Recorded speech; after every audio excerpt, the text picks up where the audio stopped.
My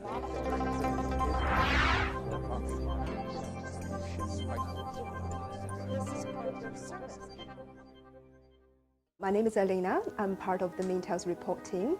Mintel is a leading market intelligence company founded in 1972 and providing market analysis, product innovation, and consumer understanding now and in the future. Consumers' perception on health has been changing faster than ever, partly due to the internet. Gathering and sharing information has become so easily these days, which also leads to a lot of confusing noise and suspicions in our societies. So, in our new post-truth reality, more and more consumers require complete and total transparency.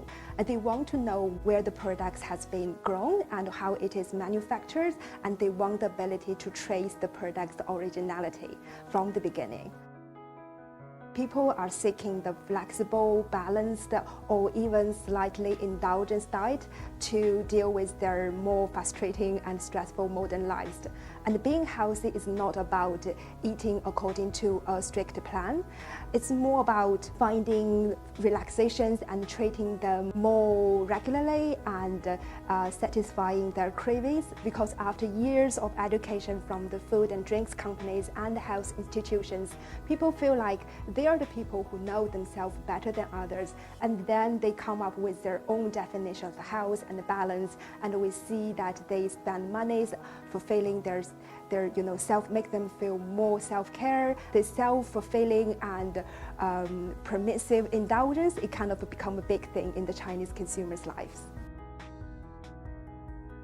One of the trends we've seen that in the healthy food and drinks and how people associate different kinds of features, and they think the familiar things, the local flavors and the Chinese style kind of food are more healthier, like the traditional way of processing food and the slow cooked and brewed in 1 year. That kind of tradition makes them feel the food more healthy, and which gives the local and domestic players an advantage that they know what is good for the Chinese people and for their body. Globally, there is another emerging trend as a possible solution to the increasingly stretched food supply. And it is to use the modern technology to replace the traditional farms and factories with the laboratory-grown ingredients. And all these scientific engineered food and drinks will attract a lot of consumers who are so worried about our environment and want to make a difference. But it takes time. It's still not a mainstream thing in China, and I don't think it is a mainstream thing globally also. But when it has become a big thing, and it will definitely disrupt the current food and drink supply chain.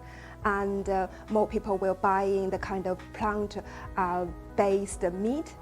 But now people are thinking there's kind of faked or it's the cheap variants. But in the future, this kind of thing may become a big hit.